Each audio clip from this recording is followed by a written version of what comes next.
Hello students, welcome back once again in this YouTube channel for online classes of chemistry. मैं हूं तीर्थपाल और आज हम स्टार्ट कर रहे हैं एक नेक्स्ट टॉपिक जो काफ़ी इंपॉर्टेंट टॉपिक्स हैं इस चैप्टर के, जो हम 11th क्लास के केमिस्ट्री का ये सेकंड चैप्टर पढ़ रहे हैं इसके अंदर। ठीक है, तो आइए स्टार्ट करते हैं आज का हमारा टॉपिक एटॉमिक मॉडल्स। तो आपको ध्यान होगा लास्ट क्लास में हमने पढ़ा था कि जो भी एटम में पाई जाती हैं सब एटॉमिक पार्टिकल्स जैसे प्रोटॉन, इलेक्ट्रॉन और न्यूट्रॉन की डिस्कवरीज कैसे हुई और कब उनको किसने डिस्कवर किया, तो ये हमने लास्ट क्लासेस में स्टडी किया था। तो आज की इस क्लास में हम स्टडी करेंगे एटम्स के मॉडल को। हमारे चैप्टर का नाम ही है स्ट्रक्चर ऑफ एटम। इसके अंदर हमें पढ़ना ही होता है सब एटॉमिक पार्टिकल्स क्या होते हैं, और after that we have to study about the atomic models and the history of atomic models, कि पहले कौन से एटॉमिक मॉडल आए, रिसेंटली हमारे पास कौन से एटॉमिक मॉडल हैं। एटॉमिक मॉडल का मतलब है एटम को समझने के लिए दिए गए उसके डिस्क्रिप्शंस। ठीक है, तो अगर इस कैटेगरी में हम बात करें कि एटम्स के मॉडल जो अब तक हमें पता है, जिनसे हम एटम्स के बारे में समझ पाते हैं, तो जो सबसे पहला मॉडल दिया गया है उसको हम बोलते हैं थॉमसन्स एटॉमिक मॉडल। तो आज क्लास का हमारा सबसे पहला टॉपिक यही आता है about the Thomson atomic model. देखो, थॉमसन्स एटॉमिक मॉडल एक ऐसा एटॉमिक मॉडल जो थॉमसन ने दिया, एक साइंटिस्ट का नाम है थॉमसन, तो नाम ही रख दिया गया Thomson's atomic model. Thomson's atomic model को हम वाटरमेलन मॉडल भी बोलते हैं। जो तरबूज होता है हमारा, एग्जैक्टली ऐसा ही शेप बताया, एक ऐसा ही कैरेक्टरिस्टिक्स बताए एटम्स के अंदर थॉमसन ने, तो नाम ही रख दिया गया वाटरमेलन मॉडल। उसके बाद बात आती है पोस्टुलेट्स। देखिए, जब भी कोई मॉडल वगैरह या कोई भी थ्योरी दी जाती है तो उसके पीछे कुछ पोस्टुलेट्स होते हैं। पोस्टुलेट्स का मतलब होता है कि किसी भी थ्योरी या किसी भी मॉडल के अंदर क्या बातें बताई जाती हैं उन्हें हम बोलते हैं पोस्टुलेट्स। ठीक है, तो थॉमसन एटॉमिक मॉडल के अकॉर्डिंग थॉमसन ने क्या बताया, थॉमसन ने सबसे पहली बात बताई एटम के बारे में, दैट एटम इज स्फेरिकल। एक एटम बिल्कुल कैसा होता है भाई, स्फेरिकल होता है। ठीक है, उसके बाद एटम में उन्होंने दूसरी बात बताई, the positive charge due to proton is uniformly distributed inside the sphere. इसका मतलब एक एटम में प्रोटॉन्स होते हैं, प्रोटॉन की वजह से पॉजिटिव चार्ज होते हैं, और यूनिफॉर्मली का मतलब है बिल्कुल बराबर बराबर। जैसे एक तरबूज के अंदर जो लाल गिरी होती है वो पूरे में फैली हुई होती है, एग्जैक्टली ऐसा ही उन्होंने बताया कि एक एटम के अंदर जो टोटल प्रोटॉन्स होते हैं वो सारे के सारे किसी एटम में यूनिफॉर्मली डिस्ट्रीब्यूट होते हैं। यूनिफॉर्म का मतलब है कि हर एक जगह पे बराबर अमाउंट। ठीक है, इसके बाद उन्होंने बताया the negative charge electron is embedded into the positive matrix.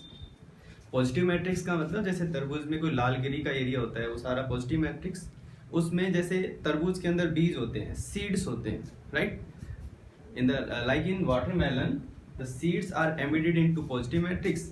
Similarly in atom the electrons are embedded into the positively charge matrix.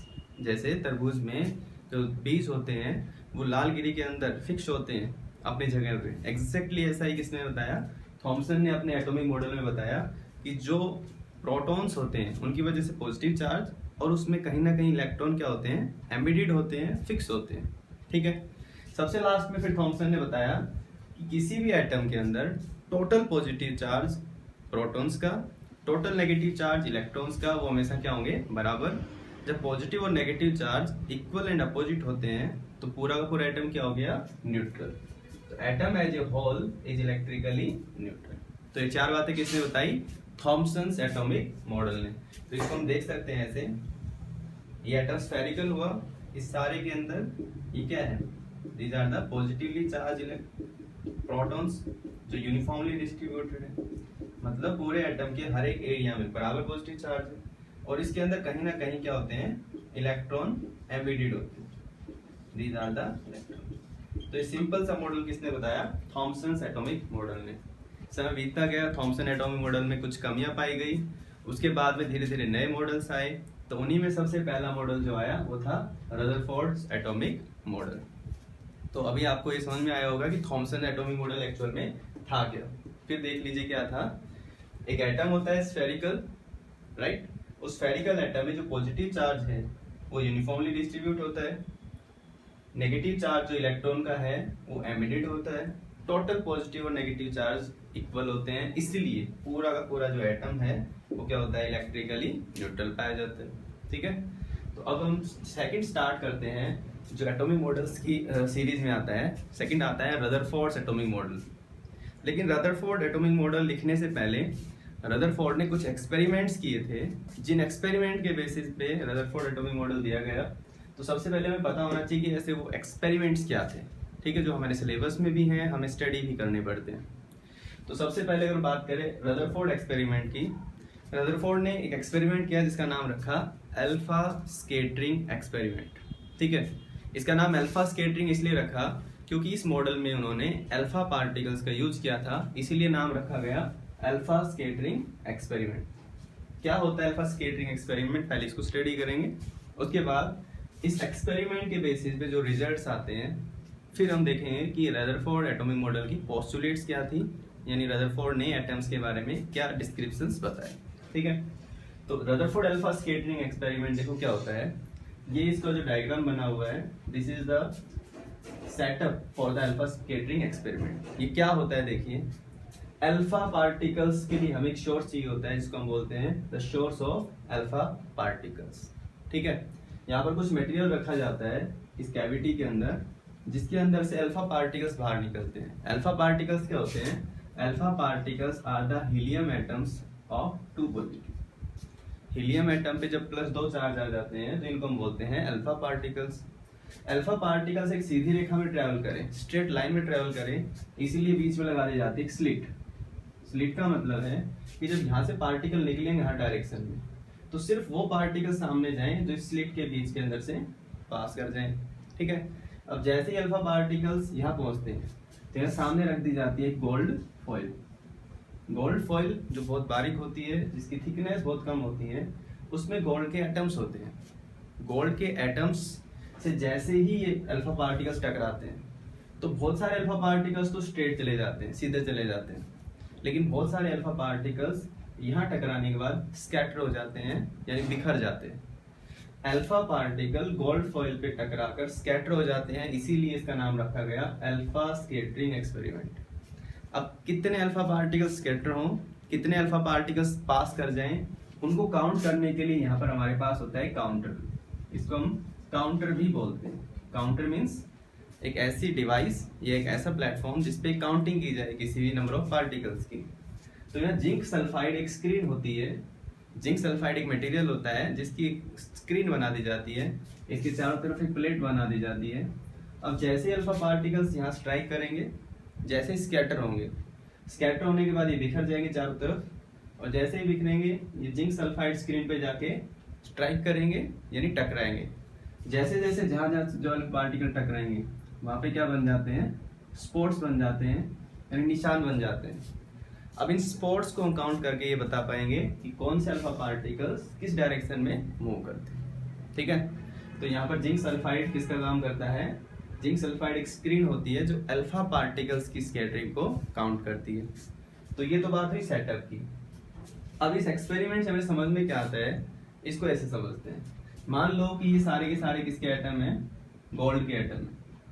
जो गोल्ड फॉइल है उसके अंदर छोटे छोटे एटम्स हैं, उनको हमने कैसे दिखाया, इन सर्कल से दिखा दिया। हर एक एटम के सेंटर में क्या होगा, न्यूक्लियस होगा, तो न्यूक्लियस को हमने डॉट से दिखा दिया। तो इधर से नंबर ऑफ रेडिएशंस आ रही है, ये क्या है, ये है बीम ऑफ अल्फा पार्टिकल।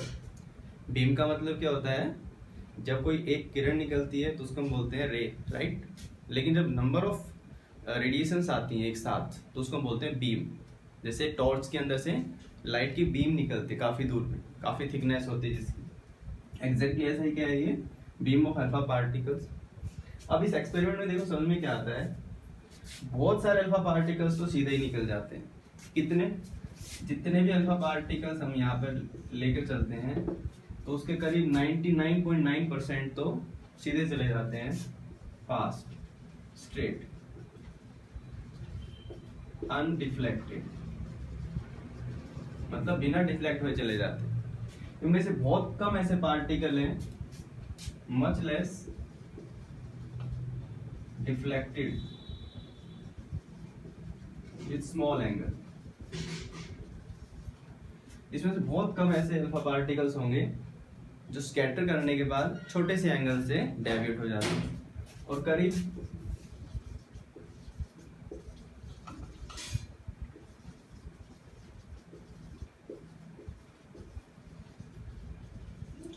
करीब 20,000 पार्टिकल्स में से, करीब 20,000 अल्फा पार्टिकल्स में से एक पार्टिकल ऐसा होता है जो क्या होता है, टकराने के बाद बहुत ज्यादा एंगल से डेविएट हो जाता है।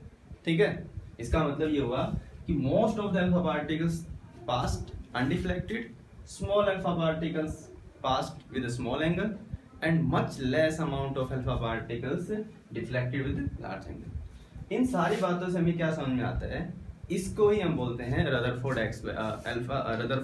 एक्सपेरिमेंट या रदरफोर्ड एटॉमिक मॉडल। इसमें देखो कुछ एक पार्टिकल ऐसे भी होते हैं, जैसे अल्फा पार्टिकल या टकराए, टकराने के तुरंत बाद ये क्या हो गए, वापस डिफ्लेक्ट हो गए, सीधे गए, टकरा कर सीधे वापस आ गए। तो ऐसे बहुत कम पार्टिकल पाए जाते हैं। इस एक्सपेरिमेंट से या इन रिजल्ट से क्या समझ में आता है हमें, इसको ही हम क्या बोलते हैं, रदरफोर्ड एटॉमिक मॉडल। इस सारे के सारे के जो भी हमने पढ़ा, इसका कंक्लूजन क्या निकला अभी देखो।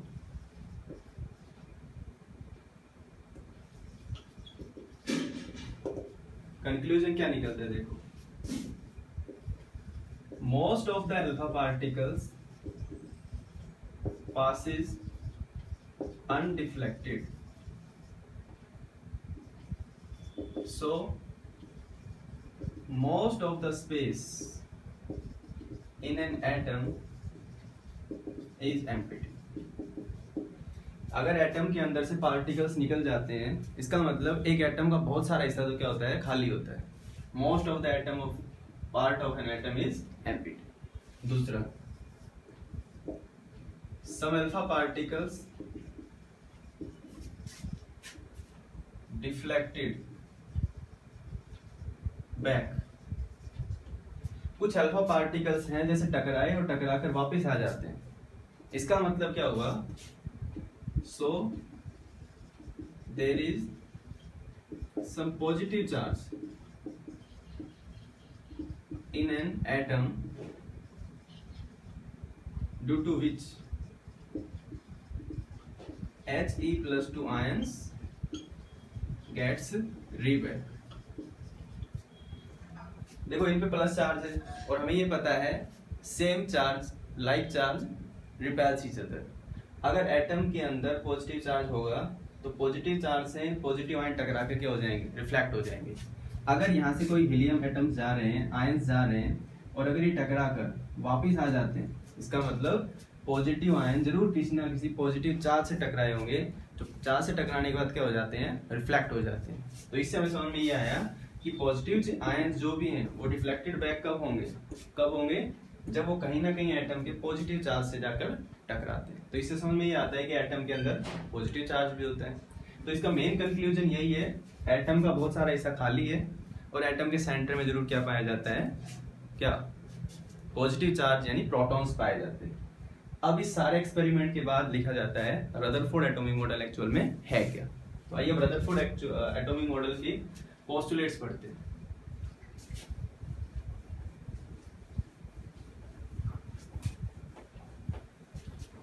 Postulates of Rutherford atomic model. तो रदरफोर्ड ने सबसे पहली बात तो यही बताई, एन एटम इज स्फेरिकल। जो भी एटम है बिल्कुल कैसा होता है, एक स्फीयर की तरह होता है। ठीक है, दूसरी बात क्या बताई उन्होंने, it is atom is divided into two part. एक एटम को दो हिस्सों में बांटा जाता है। एक एटम गोल है, बिल्कुल स्फेरिकल है, उसको दो हिस्सों में बांटा जाता है। एक तो उसका न्यूक्लियस, उसका केंद्र, और एक उसके न्यूक्लियस का बाहर का हिस्सा, एक्स्ट्रा न्यूक्लियर पार्ट। तो यही होता है उन्होंने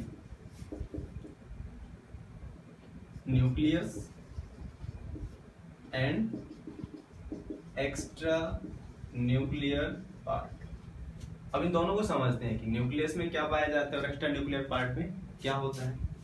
तो बाद में उन्होंने बताया almost all of the mass of atom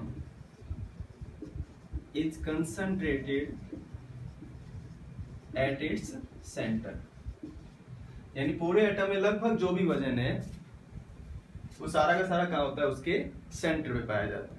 ठीक है, दूसरा, the proton and neutron are present in nucleus. किसी एटम में जो भी प्रोटॉन और न्यूट्रॉन है वो बिल्कुल उसके सेंटर में होते हैं, बिल्कुल उसके न्यूक्लियस में होते हैं। इसीलिए प्रोटॉन और न्यूट्रॉन इन दोनों को मिला दें तो क्या बन जाते हैं, न्यूक्लियॉन। राइट। तो आप हमेशा याद रखना कि न्यूक्लियॉन्स क्या होते हैं, nucleons is the sum of proton and neutron present in the nucleus of an atom. ठीक है, ये तो बात हुई न्यूक्लियर पार्ट की। दूसरा आता है extra nuclear part. The electrons are present in extra nuclear part are revolving around the nucleus. Extra nuclear part यानी एटम के सेंटर के चारों तरफ का जो हिस्सा है उसमें इलेक्ट्रॉन क्या होते हैं, घूम रहे होते हैं, रिवॉल्व कर रहे होते हैं। तो एक्स्ट्रा न्यूक्लियर पार्ट में इलेक्ट्रॉन प्रेजेंट होते हैं जो न्यूक्लियस के चारों तरफ रिवॉल्व कर रहे होते हैं। इसके बाद और क्या समझ में आता है इस मॉडल के अंदर हमें, तो देखिए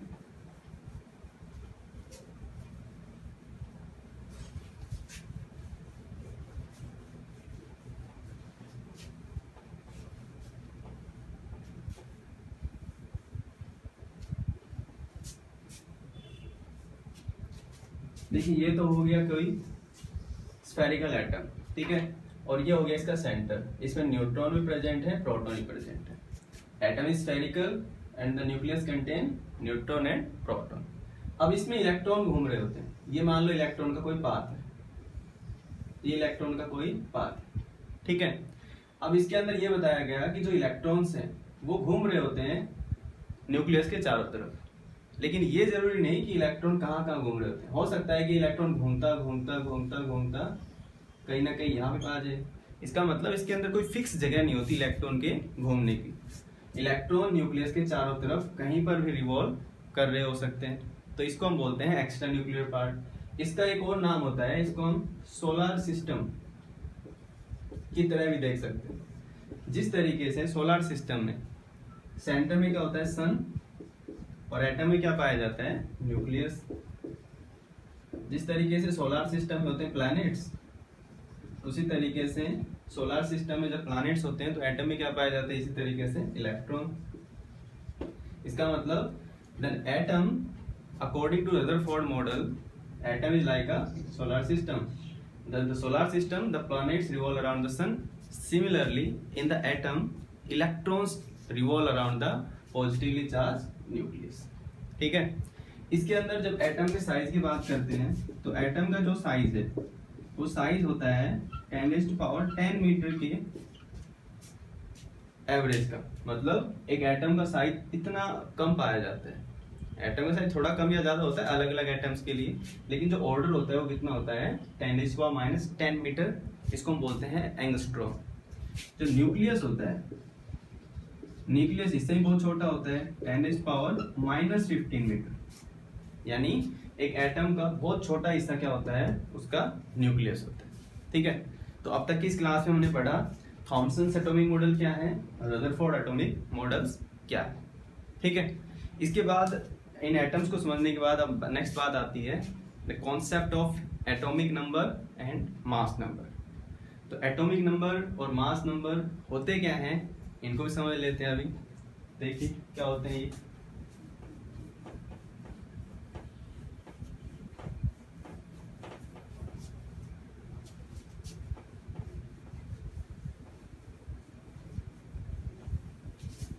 कॉन्सेप्ट ऑफ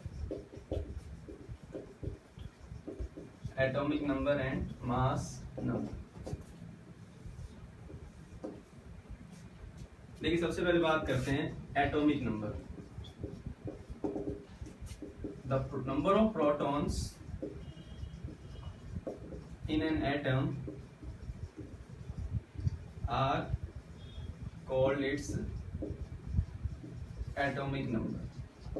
किसी भी एटम में जितने प्रोटॉन पाए जाते हैं उनको क्या बोलेंगे हम लोग, atomic number. It is denoted by Z. इसको जेड, इंग्लिश लेटर होता है जेड, उससे हम इसको नोट कर देते हैं। उसके बाद बात आती है mass number. The number of proton and neutron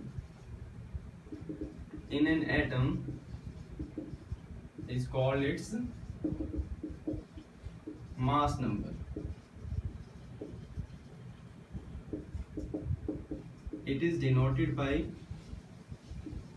capital letter A. इसका मतलब किसी भी एटम में जितने प्रोटॉन हैं उसको Z से लिखेंगे, वो हो गया एटॉमिक नंबर। और किसी भी एटम में टोटल प्रोटॉन और न्यूट्रॉन कितने हैं उसको जब हम लिखते हैं ए लेटर से, और वो क्या कहलाते हैं, मास नंबर। तो this is the concept of atomic number and mass number. उसके बाद अब बात आती है न्यूक्लियर स्ट्रक्चर। देखिए न्यूक्लियर स्ट्रक्चर क्या होता है।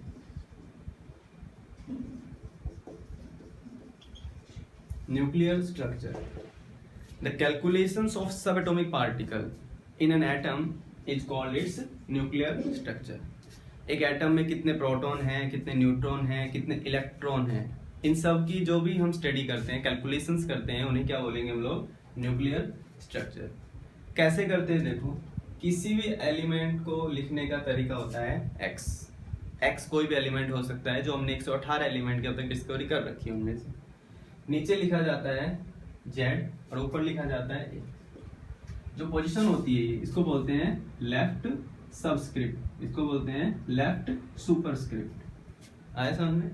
किसी भी एलिमेंट के सिंबल के साथ लेफ्ट साइड में जो नीचे लिखते हैं एटॉमिक नंबर उसको बोलते हैं लेफ्ट सबस्क्रिप्ट, और ऊपर जो लिखते हैं उसको बोलते हैं लेफ्ट सुपरस्क्रिप्ट। एग्जांपल जैसे मैं लिखता हूँ सोडियम Na। सोडियम का एटॉमिक नंबर होता है 11, मास नंबर होता है 23। तो this is the representation of an sodium atom. अब इसके अंदर हम कैसे कैटेगराइज करते हैं, देखो सोडियम पे कोई चार्ज नहीं है, इसका मतलब क्या है, ये न्यूट्रल एटम। तो न्यूट्रल एटम के लिए न्यूक्लियर स्ट्रक्चर में कैलकुलेशंस कैसे किए जाते हैं, देखो नंबर ऑफ प्रोटॉन बराबर होती है एटॉमिक नंबर जेड की। तो सोडियम में नंबर ऑफ प्रोटॉन कितने हो गए, 11। नंबर ऑफ इलेक्ट्रॉन किसमें, न्यूट्रल एटम में नंबर ऑफ इलेक्ट्रॉन कितने होते हैं, जेड के बराबर, तो ये आगे 11। Number of neutron A minus Z 23 minus 11 that is 12। तो सोडियम एटम के अंदर ये सारे के सारे क्या हैं, सब एटॉमिक पार्टिकल्स। इसके बाद जैसे बात करें हम लोग एल्यूमिनियम +3। तो एल्यूमिनियम +3 अपने आप में एक कैटायन है। क्या है ये, कैटायन। कैटायन क्या होते हैं, किसी भी आयन पे अगर प्लस चार्ज आ जाता है तो उसे हम क्या बोलते हैं, कैटायन बोलते हैं। तो कैटायंस के लिए, इन कैटायंस के लिए सब एटॉमिक पार्टिकल्स कैसे कैलकुलेट करें, देखिए कैसे कैलकुलेट करते हैं। किसी भी कैटायन के अंदर नंबर ऑफ प्रोटॉन्स होते हैं, उसके अंदर पाए जाने वाले एटॉमिक नंबर। जैसे एल्यूमिनियम के लिए अगर हम बात करें, एल्यूमिनियम अपने आप में एक एलिमेंट है जिसका एटॉमिक नंबर 13 और जिसका मास नंबर होता है 27। तो चाहे कैटायन हो, चाहे एनायन हो, चाहे न्यूट्रल हो, प्रोटॉन्स हमेशा कितने होते हैं, जेड के बराबर ही पाए जाएंगे। अब बात आती है नंबर ऑफ इलेक्ट्रॉन। देखिए किसी भी कैटायन के अंदर, कैटायन बनता कैसे है, कैटायन बनता है इलेक्ट्रॉन की लॉस कर देने से। अगर यहाँ चार्ज नहीं होता तो कितने इलेक्ट्रॉन होते हैं, 13। 3 चार्ज आगे, इसका मतलब 13 में से 3 इलेक्ट्रॉन लॉस कर दिए। तो जितना भी एटॉमिक नंबर है उसमें से जितना भी चार्ज है उसको घटा दीजिए, तो क्या आ जाएगा, नंबर ऑफ इलेक्ट्रॉन आ गए। और उसके बाद आती है बात number of neutron. Number of neutron का वही सेम फॉर्मूला है, atomic mass minus atomic number. 27 में से 13 गए तो ये आ गया 40। तो ये भी समझ में आया होगा आप लोगों को। इसका मतलब कैटायन के अंदर सब एटॉमिक पार्टिकल्स निकालने का एक तरीका बदल जाता है। वो कौन सा, कि नंबर ऑफ इलेक्ट्रॉन कैसे निकालें। नंबर ऑफ इलेक्ट्रॉन कैसे निकालते हैं, जो भी एटॉमिक नंबर है उसमें से पॉजिटिव चार्ज जितना है उसको घटा दो, तो क्या आ जाता है, नंबर ऑफ इलेक्ट्रॉन्स आ जाते हैं। इन दोनों के बाद अब बात आती है किसी नेगेटिव चार्ज। जैसे ये बात करें हम ऑक्सीजन 2 नेगेटिव, इसको बोलते हैं ऑक्साइड। ऑक्सीजन का एटॉमिक नंबर होता है 8 और मास नंबर होता है 16, ठीक है। तो atomic number 8, mass number 16, charge -2। अब कैलकुलेट करो कि इस पे कितने प्रोटॉन, कितने इलेक्ट्रॉन, कितने न्यूट्रॉन। कैसे कैलकुलेट करें? हमारे पास वही तरीका है किसी एनायन के लिए। नंबर ऑफ प्रोटॉन्स हमेशा कितने होंगे? Z के बराबर। यहाँ Z कितना है? 8। नंबर ऑफ इलेक्ट्रॉन, ये तरीका बदल जाएगा। यहाँ नेगेटिव चार्ज है, इसका मतलब यहाँ जरूर इलेक्ट्रॉन ज्यादा हो गए। तो गेन ऑफ इलेक्ट्रॉन से क्या बनते हैं? एनायन। तो 8 इलेक्ट्रॉन तो पहले ही थे, 2 इलेक्ट्रॉन और जुड़ गए। अब क्या बन गया? ये 10 इलेक्ट्रॉन की इसमें संख्या आ गई। लास्ट आता है नंबर ऑफ न्यूट्रॉन। देखो न्यूट्रॉन चाहे न्यूट्रल एटम हो, चाहे कैटायन हो, चाहे एनायन हो, मास नंबर में से एटॉमिक नंबर हटा दें तो क्या आ जाता है? Number of neutron. तो इस लास्ट के अंदर हमने देखा न्यूक्लियर स्ट्रक्चर। न्यूक्लियर स्ट्रक्चर का मतलब the calculation of sub atomic particles in an atom is called its nuclear structure. Calculation of sub atomic particle का मतलब है नंबर ऑफ इलेक्ट्रॉन कितने, नंबर ऑफ प्रोटॉन कितने और नंबर ऑफ न्यूट्रॉन कितने। Neutral atom में Z की value ही proton होती है। मास नंबर में से Z घटा देंगे तो न्यूट्रॉन आ जाएंगे। और न्यूट्रल एटम में प्रोटॉन और इलेक्ट्रॉन क्या होता है? हमेशा बराबर। बात करें कैटायन की, तो हमेशा एटॉमिक नंबर ही क्या कहलाएगा? प्रोटॉन। एटॉमिक नंबर में से जितना पॉजिटिव चार्ज उसको घटा देंगे तो क्या आएगा? Number of electron. Mass number में से एटॉमिक नंबर घटाएंगे तो क्या आएगा? Number of neutron. एनायन के केस में क्या होता है? नंबर ऑफ प्रोटॉन हमेशा एटॉमिक नंबर के बराबर। नंबर ऑफ इलेक्ट्रॉन, भाई एनायन है, यहाँ इलेक्ट्रॉन ज्यादा हो गए, इसका मतलब प्रोटॉन के अंदर से इलेक्ट्रॉन ज्यादा हैं। कितने ज्यादा हैं? जितना नेगेटिव चार्ज ज्यादा है। तो जो भी नेगेटिव चार्ज है उसको ऐड करते हैं। कैटायन में नेगेटिव पॉजिटिव चार्ज को सब्ट्रैक्ट करते हैं और एनायन में नेगेटिव चार्ज को ऐड करते हैं। देयर आर 10 इलेक्ट्रॉन्स, ठीक है। Neutrons mass number minus atomic number को हम बोलते हैं न्यूट्रॉन्स, ठीक है। तो आज की इस क्लास के अंदर हमने बहुत सारी चीजें स्टडी की हैं। सबसे पहले हमने देखा आज एटॉमिक मॉडल्स को शुरू किया है। तो सबसे पहला हमने देखा थॉमसन एटॉमिक मॉडल, दूसरा हमने पढ़ा रदरफोर्ड अल्फा स्कैटरिंग एक्सपेरिमेंट और उसके बाद में हमने रदरफोर्ड एटॉमिक मॉडल को स्टडी किया। रदरफोर्ड एटॉमिक मॉडल स्टडी करने के बाद हमने ये पाया कि जो न्यूक्लियर स्ट्रक्चर है उसके अंदर हम सब एटॉमिक पार्टिकल का कैलकुलेशन कैसे करते हैं, ठीक है। तो आई होप आपको ये वीडियो अच्छा लगा होगा, इसमें आपको सारी चीज़ें समझ भी आई होंगी। कुछ प्रॉब्लम्स हैं, कुछ डाउट्स हैं तो आप कमेंट कर सकते हैं। इस वीडियो को लाइक करें, इस चैनल को सब्सक्राइब करें ताकि आपको आने वाली इसी तरीके की वीडियो आसानी से मिलती रहें, ठीक है। Thank you.